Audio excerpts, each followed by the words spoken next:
Voilà, donc pour ceux qui viennent juste de nous rejoindre, bienvenue aux ateliers de Soutora sur la santé mentale. Je suis le docteur Khadija Toukan, je suis membre de Soutora USA Board. C'est avec plaisir que je me joins à vous aujourd'hui depuis Boston pour animer cet atelier qui sera axé sur le thème de la santé mentale et des addictions aux substances. Avant de procéder à l'atelier, j'aimerais faire un petit aperçu de Soutora pour ceux et celles qui ne sont pas très familiers avec notre ONG. Voilà, donc Soutora Foundation est une association humanitaire qui a été créée en 2005 afin d'aider les couches défavorisées de la population sénégalaise à faire face à leurs besoins primaires d'accès aux soins médicaux, de nutrition et d'éducation de base pour leurs enfants. Depuis 17 ans maintenant, Soutora vole au secours de populations les plus vulnérables pour leur apporter des aides d'urgence, des aides qui sont surtout ponctuelles, mais des fois aussi pour leur assurer une prise en charge à long terme. Donc, vous verrez l'historique. Ici, les premiers actes ont été posés en 2005 à partir de l'hôpital principal où les membres de Soutora aidaient à la distribution de denrées alimentaires et apportaient un soutien moral aux malades. Aujourd'hui, présente au Sénégal, en France, aux États-Unis et au Canada, Soutora s'est forgée autour de valeurs telles que la solidarité, la générosité, le respect et surtout la dignité, d'où le mot Soutora, aider dans la dignité. Avec au cœur de Soutora une équipe de bénévoles engagés à soulager le maximum de souffrance possible autour d'eux en s'appuyant sur la cotisation mensuelle et continue de généreux donateurs dont vous faites partie, et nous ne pouvons que vous remercier et remercions tous ceux qui ont par le passé participé aux œuvres de Soutora, et nous remercions ceux qui participent en ce moment et qui vont participer à l'avenir. Soutora est en pleine croissance et on a besoin de vous, donc nous faisons un appel. Répondez-y car la souffrance elle est bien là devant nos portes, et ouvrons nos yeux pour la voir et nos cœurs pour l'éradiquer. Quelques chiffres à l'appui rapidement. De 2015 à 2021, vous voyez que nous prenons en charge des centaines de patients par année avec un pic en 2019. Malheureusement, avec les restrictions liées à la pandémie, il y a eu un petit ralentissement de nos activités. Et nous espérons qu'avec cette sortie de crise, nous pourrons retourner à nos chiffres de 2019 et pourquoi pas plus. Encore, ok, voyons voir ce qui... Non. Les aléas de la technologie encore. J'essaie d'aller au prochain slide, mais le prochain slide juste illustre le fait que à peu près 2/3, sinon plus, des patients que nous aidons à travers Soutora sont des femmes. Voilà. Donc, pour ne pas perdre de temps, nous reviendrons à Soutora et comment vous pouvez nous aider ou verser vos donations. Mais pour ne pas perdre de temps, nous allons passer à la présentation d'aujourd'hui. Et aujourd'hui, notre thème est axé sur la santé mentale et les addictions. Pour ceux qui ont participé le week-end dernier et hier, vous avez assisté à des discussions autour de l'islam et de la santé mentale. Et hier, c'était la santé mentale et les enfants et les adolescents. Donc, nous avons approché un petit peu le thème des adolescents et des substances. Donc, aujourd'hui sera l'occasion de développer un peu plus. Voilà, nous sommes ravis et reconnaissantes à Sophie Ndiaye, Madame Sophie Ndiaye, qui se joint à nous aujourd'hui et qui va nous parler de ce thème. Brièvement, le format de la séance est que Madame Sophie Ndiaye fera sa présentation. Par la suite, vous aurez l'occasion de poser vos questions. Vous pouvez soit lever la main et poser votre question directement en live, ou si vous voulez, vous pouvez tout simplement mettre les questions dans la boîte à discussion ou the chat box. Voilà, un petit aperçu de Madame Sophie Ndiaye. Sophie Ndiaye est conseillère en toxicomanie et rétablissement. Elle est diplômée de la City College of San Francisco et est technicienne agréée en alcool et drogue par la California Consortium of Addiction Programs and Professionals.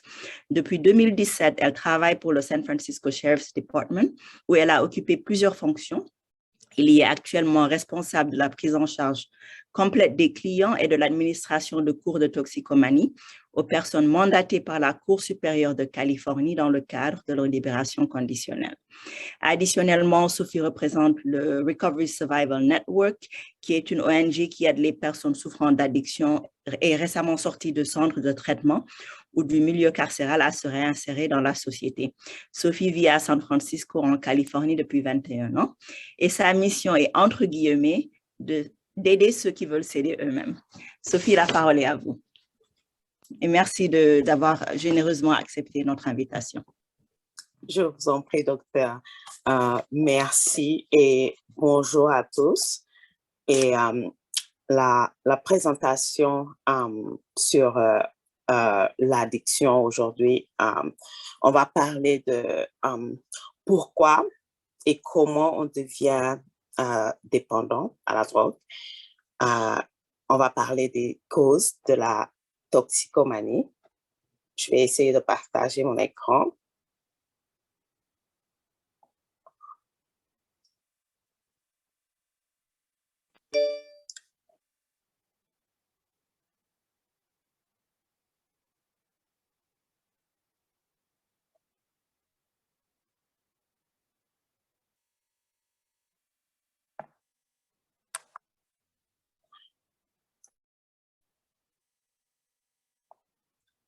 Voilà. Alors, on va parler de la toxicomanie en général. Et la toxicomanie est une maladie très mal comprise. Je vais commencer par dire ça. Et souvent, nous ne comprenons pas pourquoi ni comment les gens deviennent dépendants à la drogue. Beaucoup d'entre nous, c'est-à-dire beaucoup de gens, se posent la question à savoir pourquoi, par exemple, nos proches, nos enfants, nos frères ou nos proches en général utilisent de la drogue. Les gens deviennent dépendants à la drogue. Beaucoup d'entre nous pensent à tort que les toxicomanes, entre guillemets, manquent de bonnes mœurs et choisissent de continuer à consommer de la drogue malgré les conséquences négatives qu'ils connaissent et que tout le monde connaît. Certains pensent que la consommation de la drogue ou de l'alcool est facile à arrêter et que les personnes dépendantes n'ont tout simplement pas la volonté ou la motivation pour arrêter. Et ces points de vue sont loin d'être vrais et sont exactement ce qui contribue à la stigmatisation de la toxicomanie. En réalité, la toxicomanie est une maladie très complexe et généralement, il faut plus qu'une forte volonté et de très bonnes intentions, beaucoup même. La plupart des dépendants veulent arrêter de consommer de la drogue, c'est sûr. Cependant, les changements neurologiques provoqués par celle-ci dans le cerveau rendent très difficile l'arrêt de la drogue. Et on va commencer, je vais vous dire les objectifs de cette présentation. Premièrement, c'est de comprendre l'addiction. Et puis, on va voir l'effet des différentes drogues et puis les causes de la toxicomanie, les facteurs de risque de la toxicomanie et pour finir, on va parler de la prise en charge.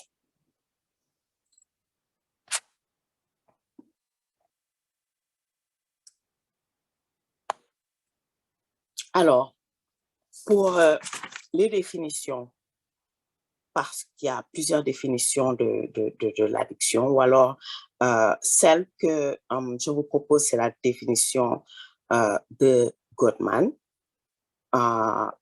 qui est un auteur américain. Cette définition de Gottman que vous voyez ici est une définition qui renvoie à plusieurs notions. processus par lequel un comportement pouvant permettre à la fois une production de plaisir, ça c'est très important, retenez bien, une production de plaisir, et écarter ou diminuer une sensation de malaise interne, et employé d'une façon caractérisée par l'impossibilité répétée de contrôler ce comportement et sa poursuite en dépit de la connaissance de ses conséquences négatives dont on a parlé dans l'introduction.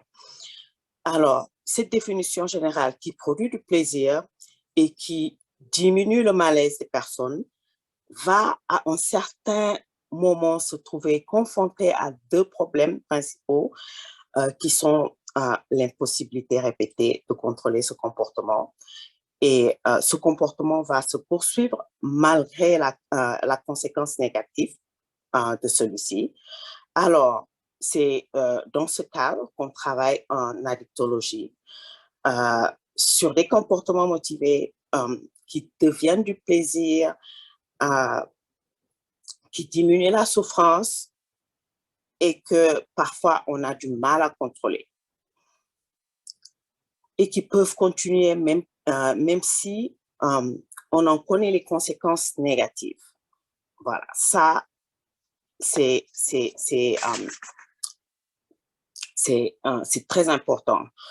Un des basiques de l'addictologie, c'est d'avoir affaire à des conduites normales et de travailler sur la prévention des risques et le maintien de la santé chez l'être humain.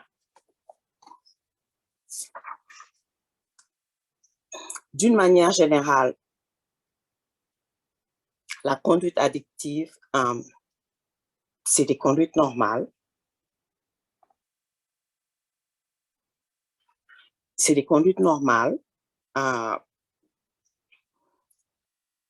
c'est-à-dire que la majorité d'entre nous vont utiliser dans leur vie quotidienne, vont chercher à avoir du plaisir parce que avoir du plaisir fait partie de la vie et fait partie des conduites habituelles de tout un chacun. Alors, ces conduites addictives ces conduites normales vont être aussi des conduites fréquentes. C'est des conduites fréquentes, c'est-à-dire qui sont aussi des conduites normales. Il est très difficile de conduire une résistance sans éprouver du plaisir et sans rechercher du plaisir. Et comme toute conduite motivée, eh bien, nous allons prendre des risques. Et l'une des questions principales de l'addiction, c'est la question des risques que l'on prend lorsqu'on prend du plaisir. Alors, les risques étant essentiellement pour la santé, et parfois ces risques peuvent entraîner des complications somatiques, psychiques et puis sociales.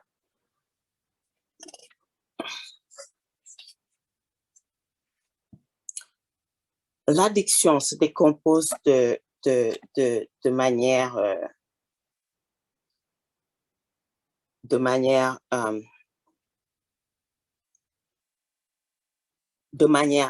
assez schématique. Et puis, les conduites addictives, je voudrais ajouter que les conduites addictives, ce ne sont pas seulement envers les substances, c'est-à-dire on peut être addictif aux substances, c'est-à-dire en général, c'est le tabac et l'alcool, pour ne citer que cela, parce que c'est les deux substances les plus abusées. Et puis, on peut être addictif par rapport à un comportement, par exemple le shopping, le sexe et l'alimentation, et il y en a d'autres. Et puis, des objets, par exemple, de nos jours, la majeure partie de nos enfants ont des problèmes d'addiction par rapport à l'Internet et aux jeux. Concernant la drogue et l'alcool, par exemple, c'est notre sujet, c'est ce qui nous concerne, ce qui concerne ma présentation, je vais dire. Alors, l'addiction se compose de manière assez schématique en 3 états. La première, c'est l'usage, consommation de substances psychoactives, n'entraînant ni complications somatiques ni dommages. Et puis, on a l'abus. L'abus, c'est l'usage nocif pour la santé. Alors, c'est une consommation répétée induisant des dommages dans les domaines somatiques, psychoaffectifs ou sociaux. Ces dommages sont des dommages pour la personne elle-même, pour son environnement et bien évidemment pour la société en général. Le seul fait de consommer juste un peu d'alcool peut avoir des conséquences dans nos relations affectives ou dans nos relations sociales. Et les conséquences sur la santé, c'est par exemple tous les risques qu'on court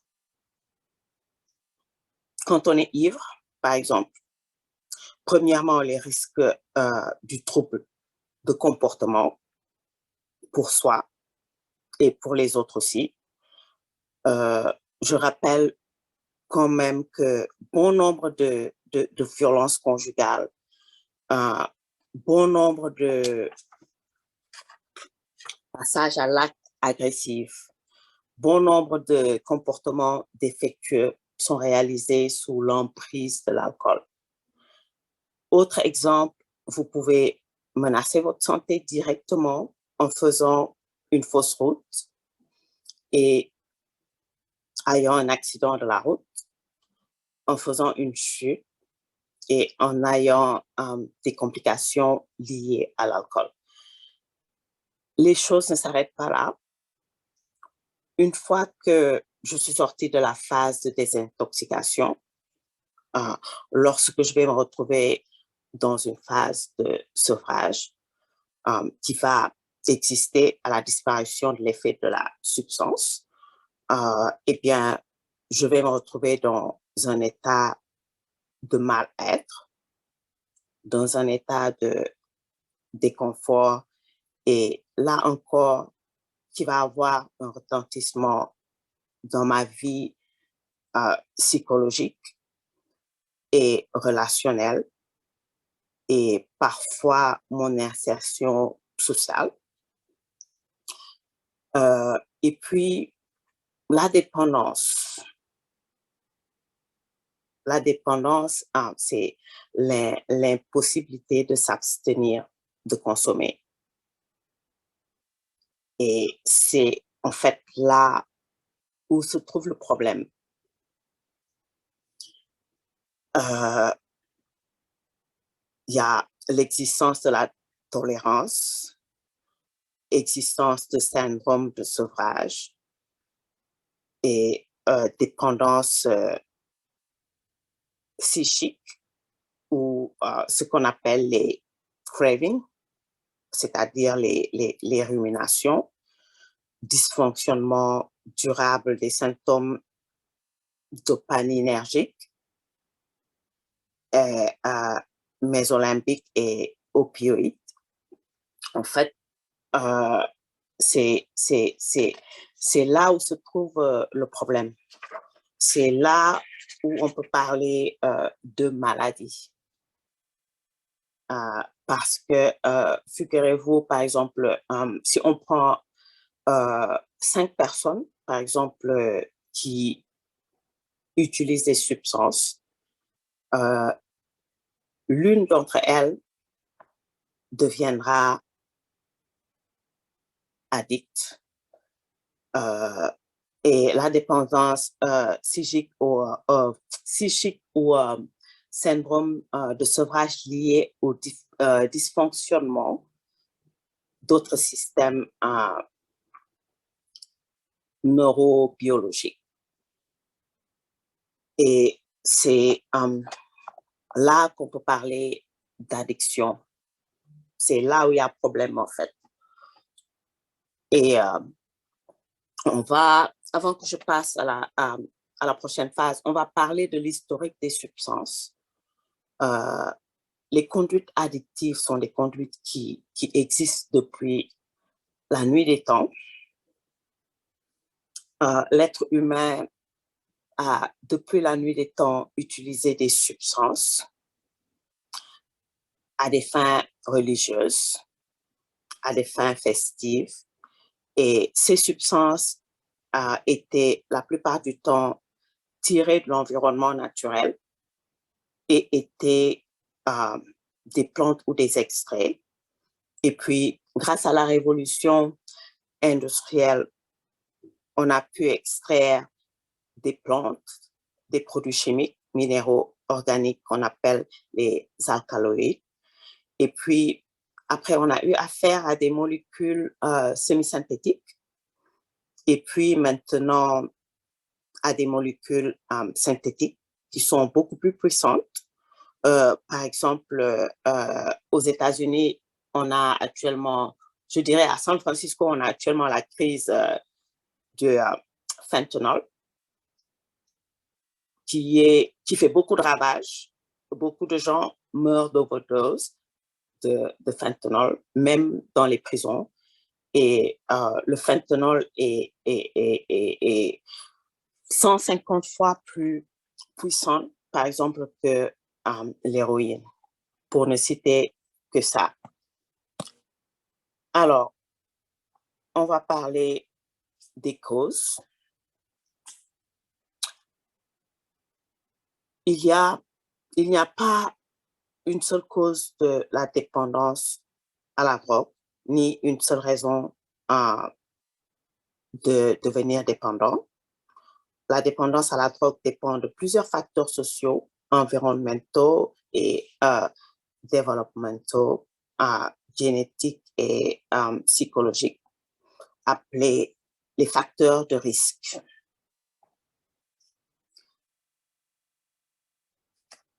Les facteurs de risque, on va parler des facteurs de risque. Il y a les facteurs génétiques, environnement, développement et puis troubles de santé mentale. Les facteurs génétiques, selon la NIDA, c'est la Société nationale de drogue abuse aux États-Unis. Selon la NIDA, la génétique,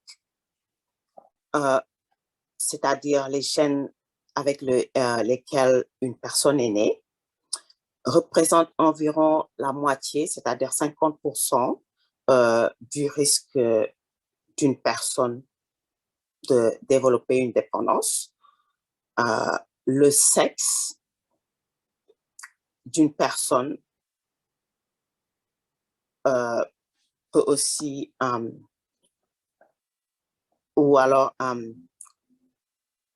l'origine ethnique aussi, peuvent également influencer le risque d'abus de drogue et de dépendance d'une personne. L'environnement, comme pour de nombre d'entre nous, de nombre d'autres troubles, la toxicomanie est aussi en grande partie liée à l'environnement. L'environnement de l'individu, y compris sa famille, ses amis, sa maison et son quartier, peuvent tous influencer ses chances de toxicomanie d'une manière ou d'une autre. Un exemple de facteur de risque environnemental est de vivre dans un quartier où il y a l'accès à la drogue et à l'alcool, même à un âge précoce. D'autres facteurs environnementaux peuvent être la pression de la famille, le stress, la violence physique et sexuelle aussi, l'expression, c'est-à-dire l'exposition précoce de la drogue et le manque d'orientation ou d'éducation des parents sur la drogue. C'est aussi important. Il faut qu'on parle à nos enfants. Et puis après, le prochain point, c'est le développement. Les facteurs génétiques et environnementaux sont en corrélation avec les stades critiques du développement d'une personne. Par exemple, lorsqu'un adolescent consomme de la drogue, lorsque le cerveau est encore en train de mûrir, le risque de perturber le développement du cerveau est très élevé. Des recherches montrent que près de 70% des adolescents qui expérimentent une drogue illicite avant l'âge de 13 ans développent une dépendance physique au cours des 7 prochaines années. Les adolescents qui consomment de la drogue avant l'âge de 18 ans et même l'âge de 25 ans sont également susceptibles de devenir dépendants à la drogue, bien que l'on puisse devenir dépendant à la drogue à tout âge. Les enfants, les adolescents et je dirais les jeunes adultes sont les plus à risque en raison de leur stade de développement cérébral. Et puis après, on a les troubles de santé. Troubles de santé mentale. Lorsqu'un individu a un problème de santé mentale, tel que le trouble anxieux, la dépression, la TDAH, c'est le trouble d'attention, ou la schizophrénie, elle est plus susceptible de devenir dépendante à la drogue. Souvent, une personne souffrant de détresse mentale ou émotionnelle,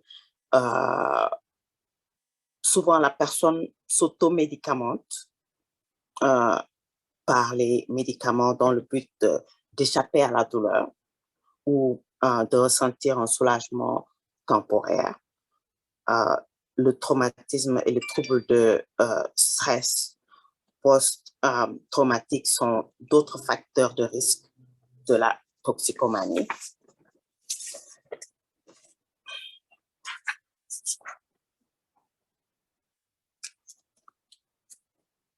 OK, on va parler de la classification des drogues. Alors, les drogues sont classifiées selon leurs effets. Alors, on a les stimulants, les dépresseurs, et puis on a les perturbateurs.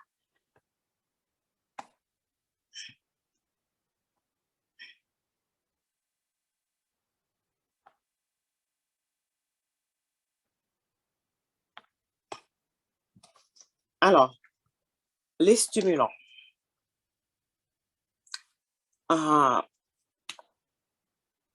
On a l'amphétamine, on a la caféine, la cocaïne, crack, l'ecstasy et la nicotine, les cigarettes, le tabac. Et puis, les stimulants, c'est tout ce qui accélère le processus mental. c'est les stimulants des fonctions psychiques d'un individu. Elle augmente le niveau d'éveil et d'activité générale du cerveau. Et le café qu'on prend tous les jours en fait partie.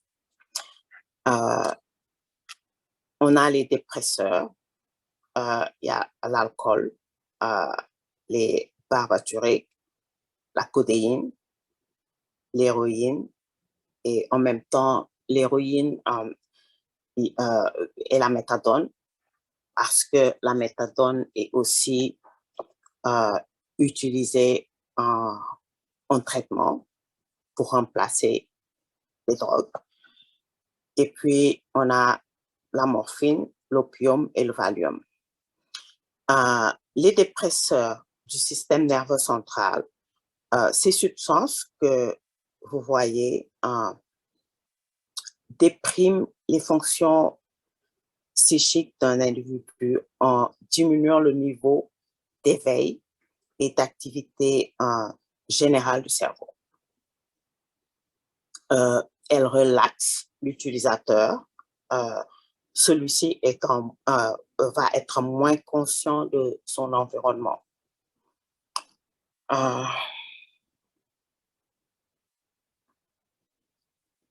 Les perturbateurs. Alors, les perturbateurs, c'est la catégorie des hallucinogènes qui perturbent les fonctions psychiques de l'individu, influencent le fonctionnement cérébral et la perception, l'humeur.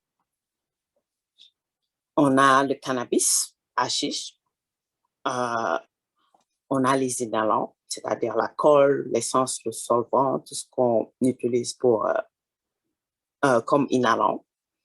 On a les LSD, mescaline, phencyclidine, aussi PCP, et puis on a les psilocybines.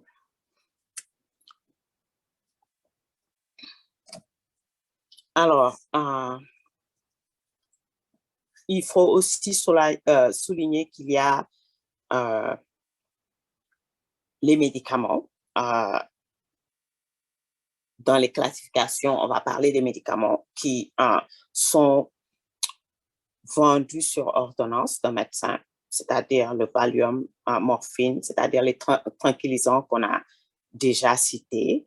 Et puis, il y a les ventes libres, les médicaments vendus sans ordonnance dans les pharmacies et autres magasins.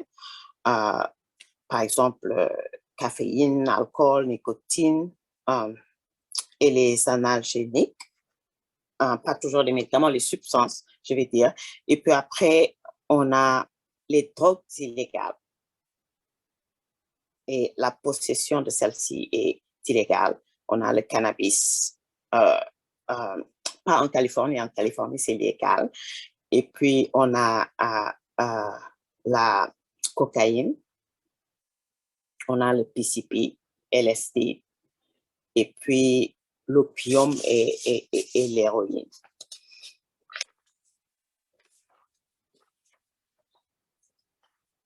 Alors, pourquoi les gens consomment-ils de la drogue? Pourquoi les gens consomment-ils de la drogue? En plus des raisons citées, il existe beaucoup d'autres facteurs qui influencent l'individu à utiliser de la drogue. Et nous avons déjà parlé des principales raisons pour lesquelles les adolescents consomment de la drogue. Mais il y a beaucoup d'autres facteurs qui influencent l'individu à commencer. Voici quelques-unes de ces raisons, c'est-à-dire la curiosité d'expérimentation, en particulier chez les jeunes. L'expérimentation est une raison courante pour essayer de la drogue pour la première fois, ressentir ce que c'est d'être high, entre guillemets, ivre, saoul. Et puis, on a l'influence des camarades. Beaucoup d'enfants à l'école ou en ville peuvent pousser leurs camarades à consommer de la drogue. Les adolescents et les jeunes peuvent se sentir poussés à boire, à consommer de la drogue afin de s'intégrer. On a les facteurs de santé mentale. Certaines personnes utilisent de la drogue pour se sentir mieux, pour faire face à des sentiments inconfortables en raison de problèmes de santé mentale, dont l'anxiété sociale, troubles bipolaires, dépression,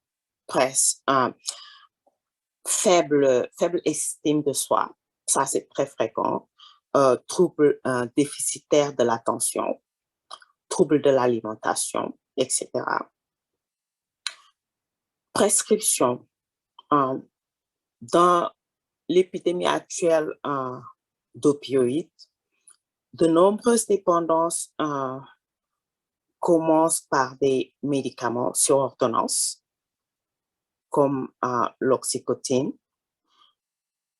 De nombreux médicaments sur ordonnance créent une forte dépendance et sont surprescrits.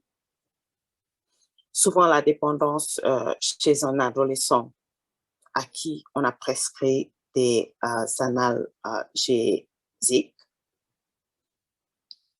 par exemple, après s'être fait enlever ses dents de sagesse, les benzodiazépines, qui paradoxalement peuvent être prescrits comme médicaments anti-anxiété, sont également des médicaments très addictifs. Désir de réussite. La pression pour réussir est grande, en particulier chez les étudiants qui ont une grande pression académique, ou les jeunes adultes qui aspirent avant tout à avoir un statut social réussi. Dans la quête du succès, par exemple, beaucoup se tournent vers des médicaments pour améliorer leur performance, que ce soit sur le terrain ou dans les études. Beaucoup d'étudiants utilisent des médicaments comme Adderall pour rester éveillés et concentrés. Et ça aussi, c'est une autre forme d'addiction. Alors,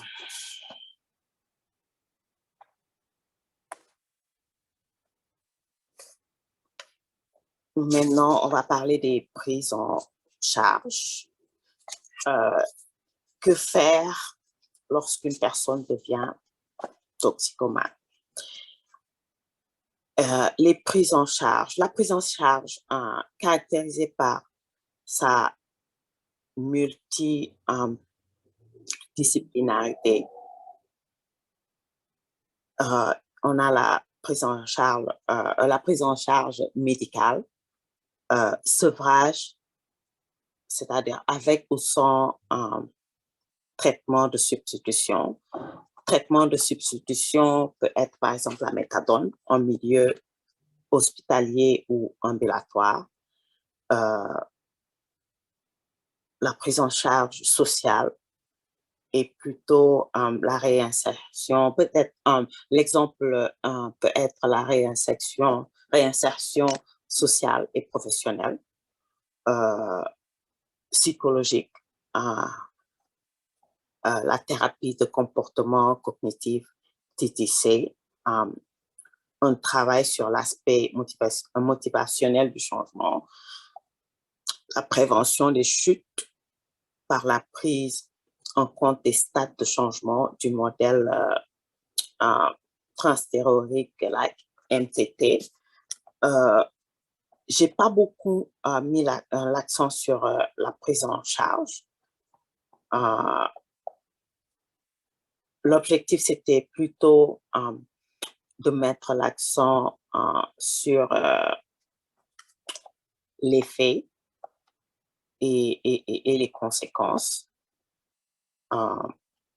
Et puis, je vais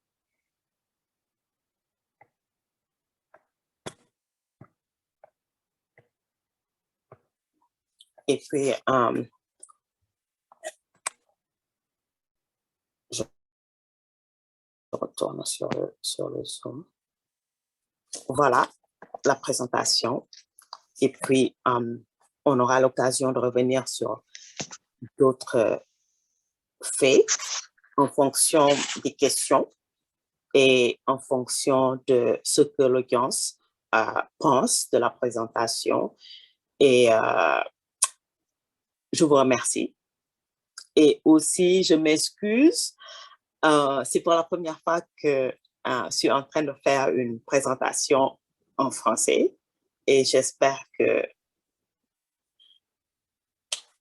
vous avez compris la présentation. Je vous remercie. Merci beaucoup, Sophie, pour cet exposé très instructif sur les addictions. On va passer à la séance questions. Comme je le disais tout à l'heure, vous pouvez soit lever la main et puis poser vos questions en direct ou les mettre sur la boîte de discussion. Donc, avant de commencer, je voulais juste faire quelques petits commentaires et peut-être une question. Et encore une fois, merci de donner de votre temps. Donc, le commentaire, c'est que le thème d'aujourd'hui nous rappelle à quel point il est important de déstigmatiser le sujet de santé mentale. Et c'est pour ça que Sotora a organisé ces ateliers. Donc, ces thèmes, malheureusement, parce qu'ils sont tabous, parce qu'il y a de la stigmatisation autour, sont des sujets qui sont difficiles à aborder. Tout être humain qui se sent stigmatisé ne va pas s'ouvrir, ne va pas libérer la parole. Et c'est la même chose pour les addictions. Depuis toujours, nous avons parlé des addictions en termes de moralité, comme vous aviez dit tout à l'heure, Sophie, où la prise en charge a été faite surtout dans le milieu carcéral. Donc, nous avons une pathologie qui, bon, certes, la jeunesse peut être des comportements néfastes, mais la continuation est liée à une prédisposition biologique bien déterminée, génétique, neurologique, et au lieu d'être prise en charge dans un milieu médical comme on le fait pour d'autres pathologies, malheureusement, cette prise en charge a été reléguée au cadre carcéral, au système judiciaire. Donc, c'est excellent que vous soyez dans la communauté et le service que vous rendez à la communauté de San Francisco est invaluable et merci d'avoir partagé de votre expertise. La première question que je vais commencer à poser avant d'aller vers l'audience, c'est que hier, on a eu Dr Salah Aïcha Dieng, qui est pédopsychiatre et qui nous a fait un tour du développement de la petite enfance. Et on a parlé un petit peu de l'adolescence et il y avait des membres de l'audience qui avaient des questions par rapport aux adolescents et à l'usage de substances. Donc, si vous aviez à donner des tuyaux aux parents, par exemple, aux membres de famille qui soupçonnent une dépendance aux substances psychoactives, quels sont les signes concrets à repérer et comment orienter ces personnes? Voilà, pour commencer, en tant que parent, la personne devrait déjà commencer à parler à ses enfants, par exemple, dès l'âge de 12 ans, très tôt, lui parler de la drogue, des effets de la drogue, des dangers de la drogue. Et en fait, la communication entre parents et enfants, elle est très importante. Et si vous soupçonnez, par exemple, que votre fils ou votre fille commence à utiliser de la drogue, par exemple, un conseil que je donnerais, par exemple, aux parents, c'est de toujours vérifier. En fait, en tant que parent, ça ne se fait pas, mais en tant que parent, c'est quelque chose d'évident qu'il faut faire. Par exemple, regarder son backpack quand il revient de l'école, vérifier ses communications, même si vous ne soupçonnez pas. À cet âge-là, un enfant, c'est un enfant. Et comme je l'ai dit dans l'exposé, c'est très dangereux de commencer de la drogue très tôt, surtout quand on est en phase de développement cérébral. Et des études ont montré que si un enfant commence à utiliser de la drogue avant l'âge de 13 ans, et même avant l'âge de 18 ans, 25 ans, la personne a tendance à développer une dépendance dans les 7 prochaines années. Et ça, ça a été prouvé par des recherches. Alors, la communication, c'est ce que je dirais aux parents. Il faut pas voir de la drogue comme un sujet tabou. Il faut en parler en famille. Il faut en parler à la maison. Le problème avec notre communiqué, c'est que il y a trop de tabous. On ne communique pas assez avec nos enfants. Et ça, il faut le faire. J'espère que j'ai répondu à ta question, docteur. Oui, oui, bien sûr. Ne fais pas attention à ce qui se passe sur l'écran là. Je suis en train de remettre le petit aperçu pour Soutoura. Et merci pour la réponse. Il y a Hadi qui a levé la main, mais avant ça, j'ai vu 2 questions dans le chat de Rokhayadi. La première question est, pensez-vous que le genre masculin a plus tendance à être addictif aux substances que le genre féminin? Oui. Ça, c'est des études scientifiques qui l'ont prouvé. En général, les hommes sont le genre masculin utilise plus de la drogue que les femmes. Mais pour certaines drogues, la femme a tendance à être plus addictive. Si on arrive au stade de dépendance, la femme parfois peut être plus addictive. Mais il a été prouvé qu'il y a plus d'hommes qui utilisent de la drogue que de femmes. Voilà. Et la deuxième question de Rokhaya, c'était, y a-t-il des médicaments qu'on peut prescrire à quelqu'un qui a une dépendance ou le seul moyen de traitement est-il de les priver de la substance? Merci de m'excuser pour le français aussi. Je vois que l'audience est assez c'est-à-dire quand on est en phase de désintoxication, il y a un médicament de remplacement qu'on appelle la méthadone, qu'on utilise souvent pour le traitement de l'addiction de drogue, yes. Okay. Et pour élaborer un petit peu la méthadone, nous, en tant que professionnels de santé, par exemple, je fais les soins palliatifs où nous prescrivons beaucoup d'opiacés. Et ça me donne l'occasion rapidement, avant de passer aux autres questions, de dire que ce qu'il ne faudrait pas faire, c'est faire l'amalgame entre une ordonnance bien faite, une prescription bien faite d'opiacés. Donc, les opiacés sont essentiels dans la prise en charge de douleurs atroces liées soit au cancer, soit à l'opération, donc que ça soit des douleurs post-opératoires, intra-opératoires, la prise en charge de patients dans les soins réa, tout ceci ne peut pas se faire sans l'utilisation des opiacés, que ce soit la morphine, qui est un produit naturel, ou les produits synthétiques comme l'oxycodone ou l'oxycontin, la fentanyl, l'hydromorphone ou la dilaudide, et bien sûr la méthadone qui a été initialement élaborée comme médicament antidouleur.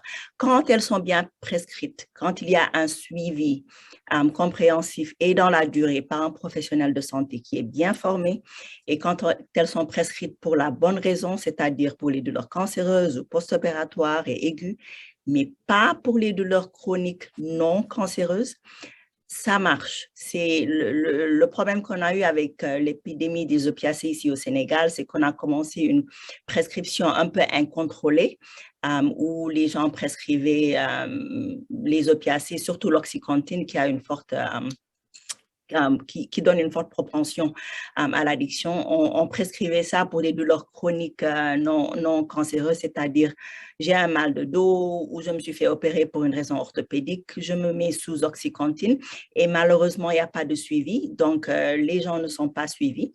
Et parce qu'il y a un phénomène physiologique très normal qui est que toute personne qui est sous opiacé dans la durée va avoir une dépendance physique. Cette dépendance physique est différente de l'addiction. L'addiction est un phénomène plutôt psychologique où on est préoccupé par la recherche de la substance en cause et surtout pour échapper à sa réalité, soit pour échapper à une douleur psychique. Vous avez parlé tout à l'heure de l'angoisse, de la dépression. Il y a des troubles psychiatriques qui malheureusement ne sont pas bien gérés. Donc, les gens se retournent vers les opiacés pour leur donner un effet euphorisant, pour leur aider à échapper à la réalité. Et donc, cette dépendance physique, elle est différente. C'est-à-dire que dans la nature de ces médicaments et la façon dont ils fonctionnent avec le cerveau et les récepteurs au niveau du cerveau, toute personne qui est sous médicaments opiacés va avoir une dépendance physique, c'est-à-dire quand il arrête brusquement, il y aura l'effet sevrage. Vous allez sentir soit des sueurs, des douleurs de ventre, de la dysphorie, et c'est un effet normal. Malheureusement, parce que les gens ne savent pas que c'est un effet normal, ils pensent automatiquement qu'ils sont addictifs et ils vont avoir des comportements addictifs. Donc, il y a beaucoup de travail à faire de notre côté, du côté des professionnels de santé, pour une meilleure prescription. Mais j'aimerais bien, je voulais juste soulever ça pour que l'audience n'ait pas l'impression que tout usage d'opiacés par ordonnance est forcément désordonné. Je vois qu'il y a Hadi qui a une question. Elle a levé la main. Hadi, allez-y, vous pouvez unmute. Merci. Bonjour à tous. Merci, Dr. Ndiaye, pour votre brillante présentation. Alors, j'avais une question qui était relative à la drogue virtuelle. C'est comme ça que je l'appelle, c'est l'addiction aux écrans. Du coup, je voulais savoir, est-ce que cette drogue virtuelle, vous avez réalisé des études comparatives sur son incidence sur le développement du cerveau par rapport aux autres drogues que vous venez de citer? Parce qu'en vous écoutant tout à l'heure, j'ai noté que c'est les mêmes conséquences que les substances que vous avez citées tout à l'heure, et surtout que cette drogue virtuelle touche des enfants de 2 ans qui sont vraiment à bas âge. Et du coup, je voulais savoir leur développement aussi psychomoteur, quelle est cette incidence aussi sur ça. Je vous remercie.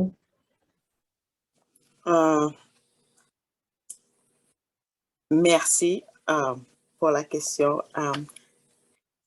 Écoutez, vous parliez d'addiction virtuelle. Les conduites addictives en général ont le même processus. Moi, je suis plutôt spécialiste de drogue et d'alcool. Et je vais quand même essayer de répondre à la question d'addiction virtuelle.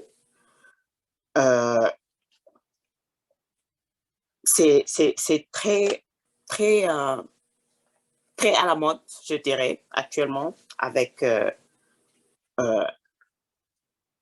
les technologies actuelles. Une addiction a toujours une conséquence négative et forcément va impacter la vie d'une personne. Ça dépend, vous parlez par exemple des enfants qui jouent tout le temps sur Internet? Je parle des enfants, je parle des enfants, mais je parle aussi des ados qui sont vraiment, voilà. Donc, c'est tout le monde qui est concerné, et même les adultes en plus. Hein. Oui, oui, tout le monde est concerné. Moi-même qui vous parle, j'ai le même problème chez moi parce que j'ai un fils qui est tout le temps enfermé dans sa chambre et en train de jouer. Et c'est un problème qui est très complexe. Et je pense que c'est un problème qu'il faut d'abord, dans un premier temps, essayer de régler à la maison, essayer d'être la maman thérapeute. Au pire des cas, il faut forcément voir un spécialiste pour ça. Et vous pouvez aussi voir un psychiatre pour ça. C'est la réponse que j'ai. Moi, encore une fois, ma spécialité, c'est les substances, la drogue et l'alcool. Et même en faisant la présentation, j'ai quand même parlé brièvement des sortes d'addictions qui existaient. Et là, je suis revenue pour clarifier que ma spécialité était vraiment la drogue et l'alcool. Ouais, non, merci, mais la réponse est pertinente quand même. Je suis tout à fait d'accord que le comportement qu'on remarque avec l'utilisation des nouvelles technologies ressemble au comportement qu'on voit chez les personnes qui ont une dépendance aux substances psychoactives. Et je pense qu'il a été prouvé que le phénomène neurologique est à peu près le même avec le cercle de récompense. Vous faites une action, vous sécrétez de la dopamine, vous vous sentez bien, vous voulez en faire plus et à chaque fois, il faut en faire encore plus et il faut en faire de façon plus intense pour avoir la même sensation. Donc, on accélère son activité. Donc, je n'ai pas des études en main, mais je pense qu'il y a des études qui se font avec les IRM pour voir au niveau du cerveau ce qui se passe exactement. Hier, le docteur qu'on a eu qui était pédopsychiatre nous avait fait part de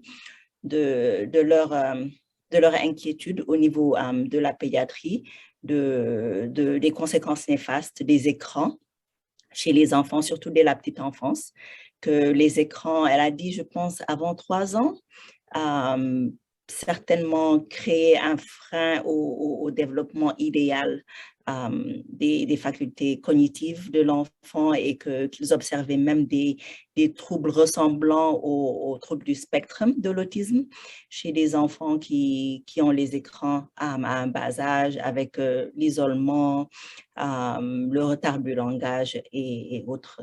Donc, j'imagine qu'il y a des études qui sont disponibles, mais effectivement, je suis tout à fait d'accord avec Sophie que les comportements sont plutôt similaires. Il y a une autre question, je vais voir le chat, de la part de Awa, qui demande quel est le système de prise en charge au Sénégal? Pensez-vous que ce système soit adéquat? Quelles sont ses faiblesses et quelles sont les améliorations à apporter? Et Sophie et moi sommes ici aux États-Unis. Ouais. Nous encourageons toute personne qui est au Sénégal qui peut aussi avoir des réponses. Je le disais hier à docteur que ça fait quand même 21 ans que je vis ici, que au Sénégal, je sais vraiment pas comment ça se passe exactement. Je sais, docteur, qu'est-ce que vous pensez? Comment ça se passe au Sénégal? Ou dans l'audience, il y a quelqu'un qui a des expériences au Sénégal ou qui sait comment ça se passe, les prises en charge?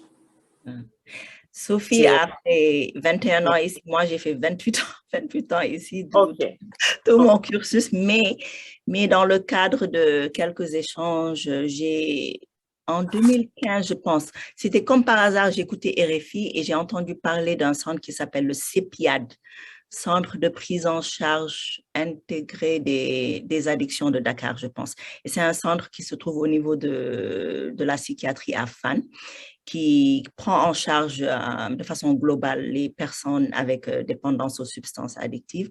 Et la raison pour laquelle ce centre était un peu innovatif dans la sous-région est que il dispose de la méthadone. Donc, l'un des traitements que Sophie vient de mentionner, c'est les traitements de substitution qu'on appelle ici maintenance therapy, methadone maintenance therapy. C'est pour des gens qui ont des addictions aux opiacés, soit à l'héroïne ou aux prescriptions d'opiacés, qu'on peut leur donner en substitution un traitement à la méthadone. Et c'est de façon bien régulée. Et ce centre-là, je pense, dispense la méthadone. Je l'ai visité rapidement en 2015. Je ne sais pas ce qui se passe exactement. De nos jours, je pense que le centre est toujours ouvert. J'imagine qu'il y a aussi d'autres réseaux qui sont disponibles. Et je vois que Koura a la main levée. Donc, je vais passer la parole à Koura. Voilà. Salam alaikum, bonjour tout le monde. Alaikum salam. Merci beaucoup, Dr. Khan et à Colette. C'est de très belles présentations. Et je voulais juste apporter ma contribution par rapport aux prises en charge actuelles, par rapport à ce que j'ai comme expérience dans le domaine un peu paramédical, mais avec Soutora aussi. Effectivement, c'est le CEPIAD qui apparemment est le seul qui prend en charge la désintoxication de ces cas-là. Ça se trouve à l'hôpital Fann. Il y en a un autre qui se trouve à Thiès, ça s'appelle le centre Dalal Jam. Non, pas Dalal Jam, Dalal Khel, je pense. Et il y a aussi l'hôpital psychiatrique où, en général, ces cas-là sont internés. Mais personnellement, avec l'expérience que j'ai eue pour des cas que je connais ou des cas qu'on nous soumet, il n'y a pas vraiment le suivi qu'il faut jusqu'à la fin de la cure, jusqu'à la désintoxication totale. Et je pense qu'il y a un problème de moyens, de personnel, mais aussi les engagements ou les investissements des familles des patients laissent encore un peu à désirer. Ce qui fait que parfois, ils préconisent des prises en charge très strictes, très dures, avec isolement et autres. Et ce que j'ai constaté, c'est que souvent, les familles ou les patients ne vont pas jusqu'au bout. Donc, je ne sais pas s'il y a d'autres centres de prise en charge à part cela, mais je sais que c'est quelque chose qui fait défaut au Sénégal, avec le suivi qu'il faut.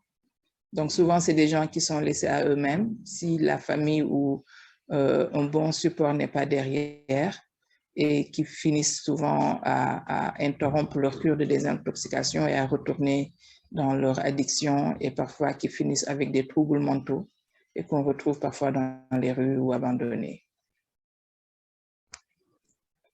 Voilà, ça c'était la contribution que je voulais apporter par rapport aux prises en charge et ce que nous avons de concret au Sénégal, comme ces deux présentatrices ne sont pas vraiment au Sénégal et n'ont peut-être pas les informations. Et Koura, dans cette lancée-là, savez-vous quelles sont les substances qui sont le plus souvent utilisées au Sénégal quand on parle d'addiction? Bon, en termes de prescription, je ne m'y connais pas beaucoup. Je ne m'y connais pas beaucoup. S'il s'agit des ordonnances qu'on nous présente et qu'on achète, je sais que je ne pense pas que le Aldol par exemple, et Artan soient vraiment pour ces cas de cure de désintoxication, mais plus, je pense, pour l'épilepsie et autres, et pour certaines crises psychologiques ou ou autres. C'est ces genres de médicaments qui reviennent très souvent dans nos prescriptions qui nous sont sollicités par les malades. Mais quel traitement on donne pour les cures, pour désintoxiquer dans des cas d'addiction à des substances ou à des drogues, là, je ne connais pas vraiment. Okay. C'était plutôt quelles sont les substances que les gens ont tendance à utiliser. Voilà, le tabac. Ok, d'accord. Les enfants de rue, il y a ce qu'on appelait le gain. Les gens utilisaient l'essence et tout ça. Oui, c'est plutôt ça, le gain et autres, et aussi les herbes. Ils fument beaucoup d'herbes. Okay. Maintenant, que ce soit du chanvre indien ou autre chose.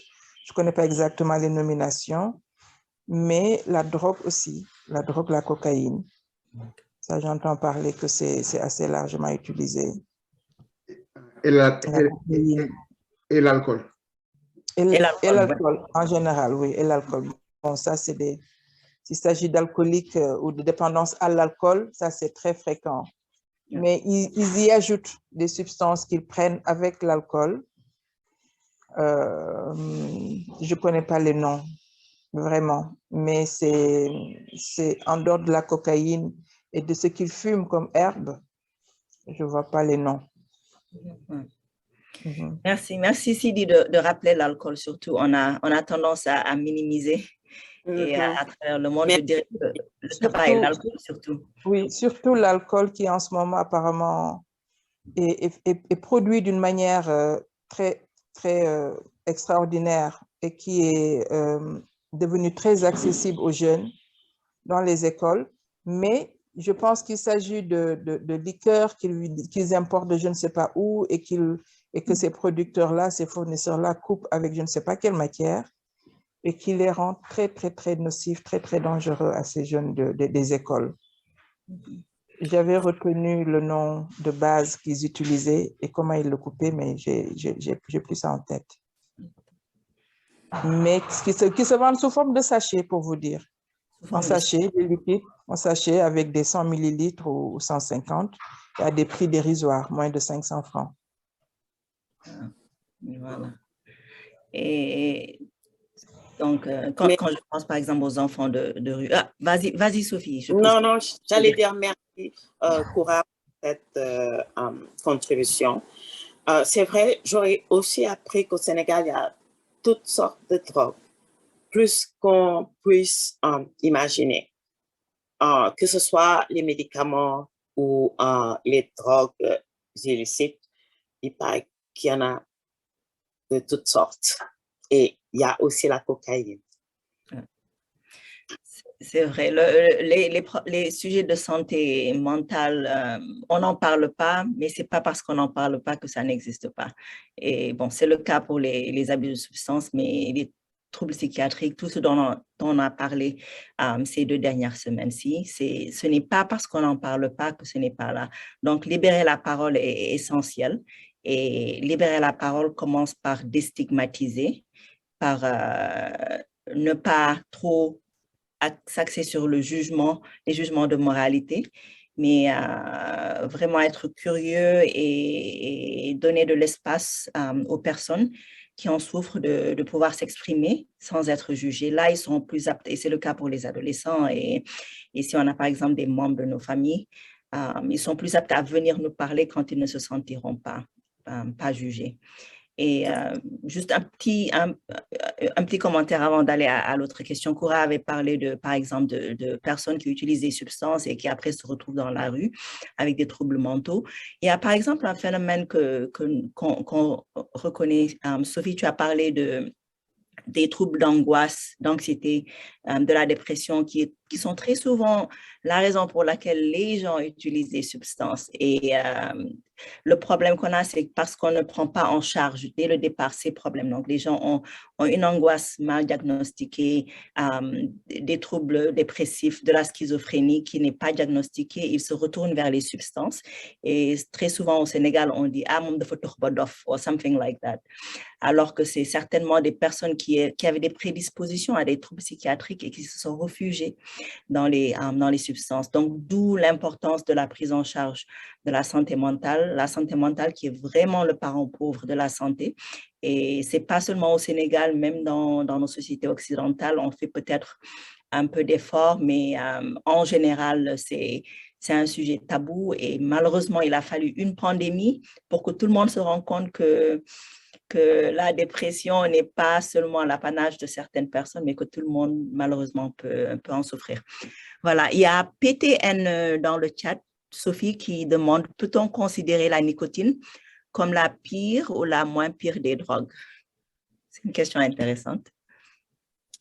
Eh ben, c'est une question pertinente.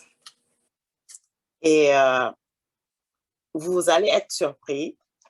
Par exemple, fumer de la chanvre est parfois moins dangereux que fumer une cigarette. La nicotine, je ne dirais pas que c'est la pire des drogues, mais c'est l'une des pires drogues. Je dirais l'une des... la nicotine, par exemple, ne change pas your brain, don't alter your brain, je ne sais pas comment on le dit. En fait, ça ne te rend pas votre cerveau. Ça te rend pas ivre. Mais si on se... comment on dit? Si vous voyez, par exemple, les effets néfastes que la nicotine peut avoir sur votre santé, les risques de cancer, les risques d'addiction, parce que la nicotine, elle est très addictive. En fait, les gens, on le prend comme un phénomène normal, tout simplement parce que c'est une drogue qui est légale. Mais elle impacte négativement la santé et sur tous les plans. Sur tous les plans, ça attaque, par exemple, les poumons, la gorge, l'organisme en général, le cerveau. La nicotine, oui, je dirais que c'est l'une des pires drogues. Je suis d'accord.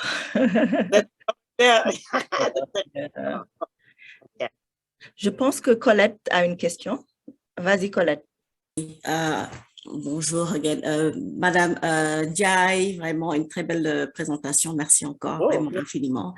Et puis donc, ma question, en fait, je ne sais même pas si c'est une question, mais c'est surtout, je voudrais aussi soulever un point, c'est qu'aux États-Unis, je ne sais pas si ça existe encore au Sénégal. Ici, il y a aussi le phénomène qu'ils appellent le vape, où c'est en fait, c'est de la décotine. Et auparavant, on avait encore la chance de pouvoir détecter quand ton enfant fume parce qu'il y a l'odeur du tabac. Maintenant, avec ce phénomène de vape, je pense que même cette odeur de tabac n'existe plus. Et c'est des enfants, ils inhalent comme un liquide, mais avec de la nicotine. Et c'est encore beaucoup plus néfaste pour leur santé et tout ça. Donc, il faut être très vaillant en tant que parent, faire attention, parce que de nos jours, même les enfants peuvent passer sous les radars et sans être détectés, qu'on puisse détecter, parce que ce qu'ils inhalent, les parents ne sentent pas, ils sont pas, quand c'est pas fait dans un milieu où ils le cachent vraiment bien, ça peut passer. Donc, il faut être très, très vigilant, encore, comme disait Madame Ndiaye, vraiment être à l'écoute des enfants, créer un espace de communication au sein de la famille, parler de tous ces problèmes, de toutes les conséquences et avoir vraiment, de parler de tous ces problèmes sainement en famille. Voilà, je voulais juste rajouter ce point. Merci, Colette. Merci. Eh bien, ça, en parlant du phénomène de vaping, ça, c'est la nouvelle forme, en fait, c'est la nouvelle forme de politique des compagnies de tabac. Eh bien, le vaping, effectivement, il n'y a pas d'odeur, Il n'y a rien du tout. Et ça a été design spécialement pour les adolescents et les enfants. Si vous voyez, on met des flavors, les fruits, par exemple la fraise, la menthe et tout ce qui s'ensuit. Et même pour les ventres, si vous voyez le design, c'est vraiment fait pour les enfants. Le target, en fait, c'est les enfants, les jeunes adolescents, en général. Et oui, c'est de la nicotine, hein?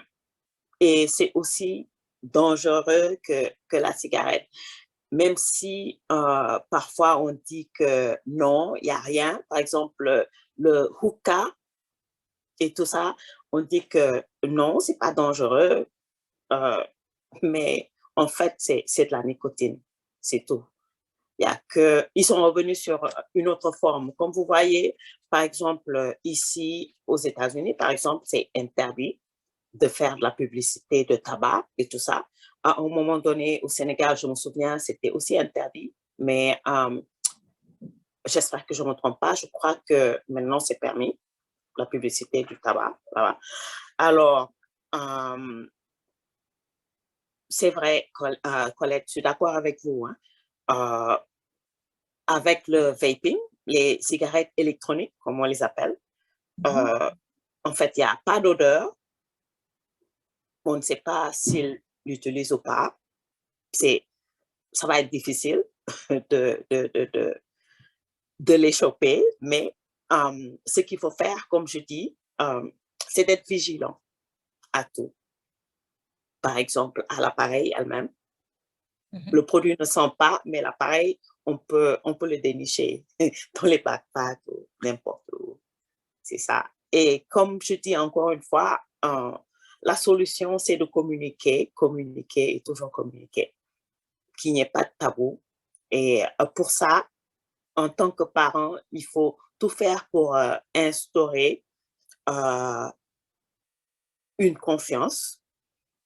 Et puis, il faut tout faire pour que l'enfant soit à l'aise de parler de tout et de rien.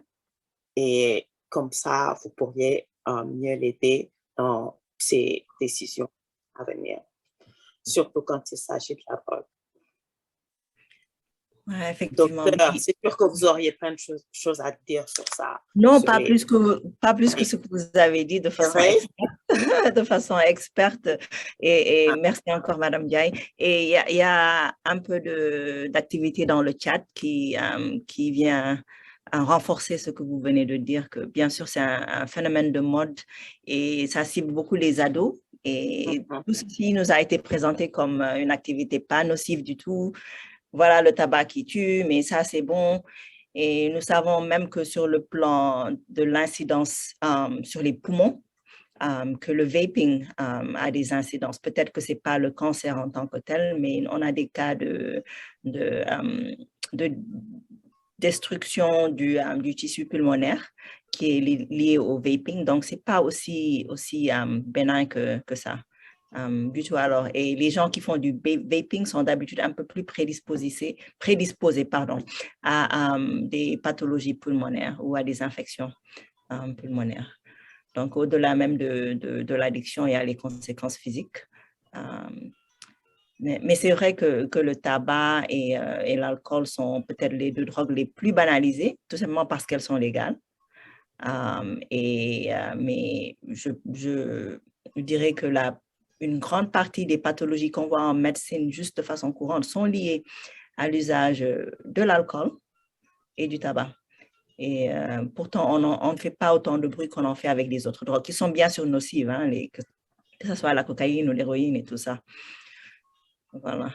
Donc, vas-y, Madame Diaye. C'est vrai. Et surtout, parlant de l'alcool, par exemple, c'est la drogue, parce que c'est une drogue qui fait le plus de ravages dans le monde. Si on prend tous les gens qui sortent, par exemple, les week-ends et qui conduisent étant sous l'emprise de la drogue, de l'alcool et qui vont faire des accidents par-ci, par-là. Si on prend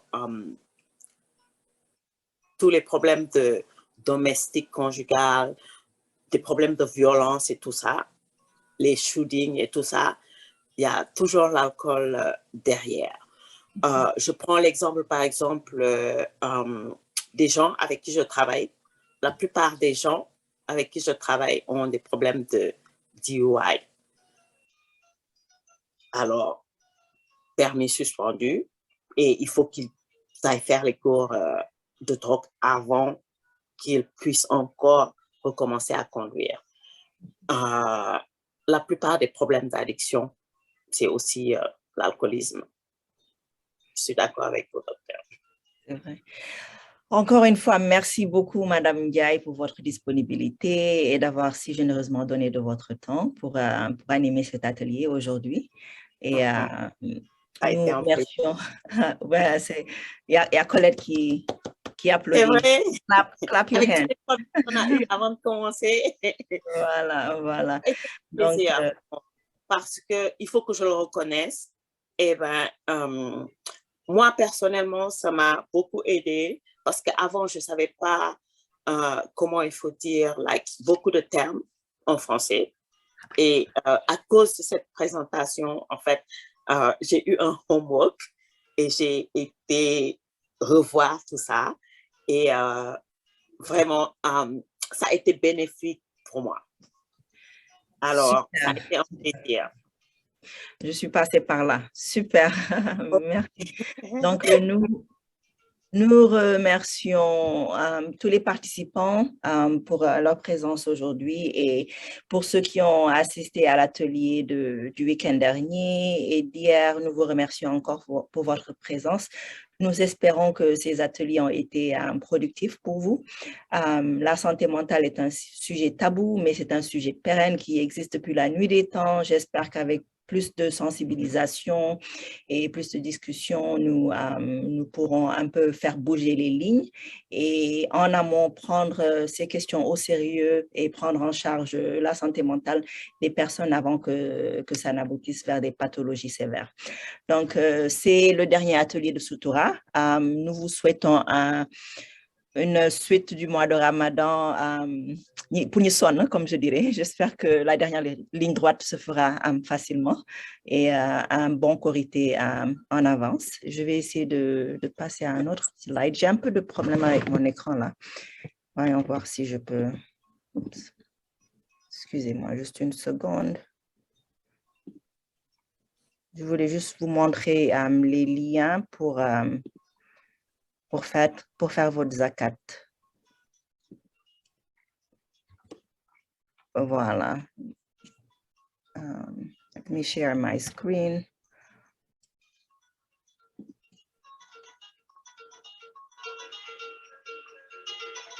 Voilà. Vous verrez sur l'écran comment nous faire parvenir vos donations. Avec le mois de Ramadan, c'est l'occasion de faire vos contributions pour le Zakatul Fitr, c'est le Mouroukor, et aussi le Zakatul Mal, où on donne un peu de ce qu'on a pendant toute l'année. Donc, dans le chat, Colette va afficher les liens pour faire vos contributions et nous vous remercions encore infiniment pour le soutien que vous apportez à Soutoura, pour vos donations. Ça sauve des vies, ça soulage des vies. Donc, nous vous remercions pour avoir contribué, nous vous remercions pour les contributions que vous faites maintenant et que vous ferez à l'avenir. Et nous vous exhortons aussi à faire passer le message et à partager Soutoura et les activités de Soutoura avec votre entourage. Encore une fois, merci de vous être joints à nous et passez un bon reste dimanche et à la prochaine autour des autres activités de Soutoura. Merci, à la prochaine.